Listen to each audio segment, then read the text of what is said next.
दोस्तों नमस्कार।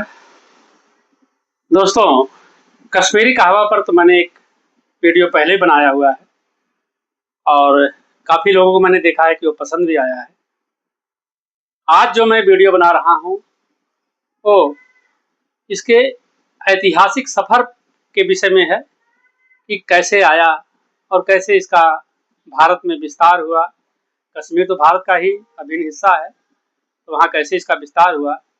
तो आज मैं कश्मीरी कहवा का इतिहास, राजाओं की चाय चाय से आज की दुनिया तक की चाय, तो history, present and evolution of Kashmiri कहवा, आज इसी पर बना रहा हूँ। दोस्तों, कल्पना कीजिए, बर्फ से ढकी कश्मीर की वादियाँ, ठंडी हवाएं और हाथों में केसर, दालचीनी, बादाम और केसर की खुशबू से भरा एक गर्म प्याला। लेकिन क्या आपने कभी ऐसा सोचा है कि यह कहवा आखिर शुरू कहाँ से हुआ? क्या यह सिर्फ एक पेय है, या एक चाय है, या फिर सदियों पुरानी एक संस्कृति, एक परंपरा? आज हम जानेंगे कश्मीरी कहवा का इतिहास, उसका सफर और समय के साथ उसमें आए बदलावों की पूरी कहानी। तो कश्मीरी कहवा की शुरुआत आज से कई सौ साल पहले हुई।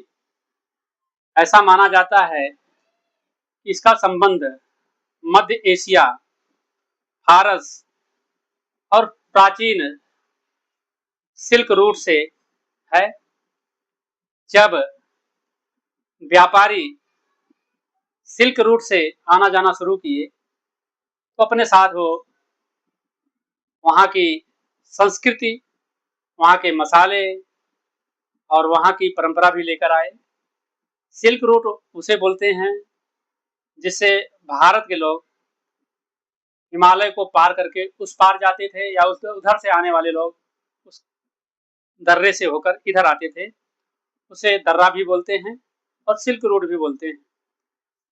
तो समय के साथ इन परंपराओं का मेल कश्मीर की स्थानीय संस्कृति से हुआ और जन्म हुआ कश्मीरी कहवा का। उस समय कहवा में चाय की पत्तियां नहीं डाली जाती थी। यह मुख्य रूप से केसर, दालचीनी, इलायची और अन्य सुगंधित मसालों से तैयार किया जाता था और लोगों को इसी तरह स्वीकार्य था। बाद में इसमें ग्रीन टी की पत्तियां भी शामिल की गई और एक कहवा से चाय बन गई। तो कश्मीरी चाय भी बोल सकते हैं, लेकिन कहवा कहने में ज़्यादा आनंद आता है और एक पहचान निर्धारित होती है कि कोई विशेष चीज़ है। धीरे धीरे यह सिर्फ एक पेय नहीं रहा, बल्कि मेहमानबाजी और सम्मान का प्रतीक बन गया। राजाओं और उनकी संस्कृति से जुड़ा हुआ कहवा ये बहुत महत्वपूर्ण स्थान रखता है इस संस्कृति में। शादी हो, त्योहार हो या कोई खास मेहमानबाजी का पर्व हो, कहवा परोसना आज भी सम्मान की निशानी माना जाता है, एक परंपरा मानी जाती है। इसे बनाने का ढंग भी कुछ अलग तरह का है। पारंपरिक रूप से इसे तांबे के बने विशेष बर्तन समोवर में तैयार किया जाता है। समोवर जो है वो धीमी आंच पर इस कहवा को पकाता है, जिसमें केसर की खुशबू और इन दालचीनी और इन मसालों की खुशबू निखर कर कहवा में आती है। बाद में इसके ऊपर कटे हुए बादाम और अखरोट डाले जाते हैं, जो इसके स्वाद और पौष्टिकता को और मजबूत करते हैं और बढ़ाते हैं। सदियों तक यह पेय कश्मीर तक ही सीमित रहा। वहाँ के शाही परिवारों, अमीर घरानों का पेय रहा और वहीं की पहचान रहा। समय के साथ इसमें बदलाव भी आया। आज जब समय बदला तो कहवा भी बदलता गया। पहले यह केवल कश्मीर तक सीमित था, लेकिन पर्यटन और इंटरनेट के युग ने इसकी लोकप्रियता पूरे वर्ल्ड में, पूरे विश्व में फैला दिया। आज बाजार में इंस्टेंट कहवा मिल जाएगा, टी बैग्स मिल जाएंगे और रेडी टू ड्रिंक कहवा भी मिल जाएगा। मतलब अब कहीं भी अवेलेबल है, आपको पीने के लिए वहीं नहीं जाना पड़ेगा। लेकिन जो इसका नेचुरल स्वाद है वो कश्मीर में ही मिलेगा, क्योंकि वो समोवर की धीमी आंच से जो पकता है वो स्वाद निखर कर वहीं आता है, यहाँ नहीं निकल पाता। आज भी ताजे मसालों, केसर, बादाम और ग्रीन टी के साथ घरों में आज भी वहाँ बनाया जाता है और उनका उसका स्वाद वहीं मिलता है। कुछ लोग इसमें शहद मिलाते हैं, चीनी भी मिलाते हैं, जबकि पारंपरिक रेसिपी में मिठास बहुत हल्की रखी जाती है ताकि मसालों का असली स्वाद उभर कर आए। ऐसा नहीं कि चीनी में दब जाए या शहद में दब जाए। अधिकता हो जाएगी अगर मिठास की तो स्वाद दब जाएगा, तो उसका स्वाद उभर कर आता है। आज स्वास्थ्य के प्रति बढ़ती जागरूकता में भी कहवा को नई पहचान दी है। लोग इसे एक हल्के, सुगंधित और एंटीऑक्सीडेंट से भरपूर पेय के रूप में पसंद करने लगे हैं। आज का कश्मीरी कहवा सिर्फ कश्मीर की पहचान नहीं, बल्कि भारत की सबसे प्रसिद्ध पारंपरिक चायों में से एक है।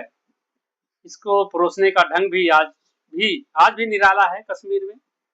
इसे बहुत शाही ठाट बाट से परोसा जाता है और वो एक एहसास देता है कि जैसे ये वाकई राजाओं महाराजाओं से जुड़ी हुई कोई चीज है जो बहुत महत्वपूर्ण है। देश विदेश के कैफे, होटल और चाय प्रेमी इसे अपने मेन्यू में शामिल कर रहे हैं। फिर भी असली कश्मीरी कहवा वही माना जाता है जो समोवर में धीरे धीरे पकता है, जिसमें केसर की हल्की खुशबू आती हो, दालचीनी का स्वाद उभर कर आता हो, इलायची का स्वाद उभर कर आता हो और बादाम की मिठास हो। तो एक कश्मीर में ही अवेलेबल है।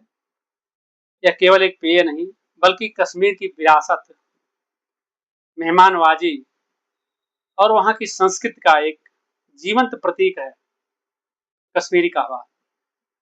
एक छोटे से प्याले में सदियों का इतिहास, संस्कृति और परंपरा समाई हुई है। कश्मीरी कहवा हमें सिखाता है कि कुछ स्वाद कभी पुराने नहीं होते। वक्त के साथ कुछ बदलाव हो सकते हैं, लेकिन उनका महत्व पहले भी था, आज भी है और हो सकता है आगे भी रहे। तो अगर आपको यह कहानी, कश्मीर कहवा की कहानी पसंद आई हो, चाय की कहानी पसंद आई हो, कहवा की आपको रेसिपी पसंद आई हो, तो हमें सब्सक्राइब करें हमारे चैनल को, कमेंट में बताएं और ऐसे ही चाय से जुड़े रोचक प्रसंग, रोचक कहानियों के लिए हमारे चैनल को फॉलो करना न भूलें। दोस्तों, धन्यवाद।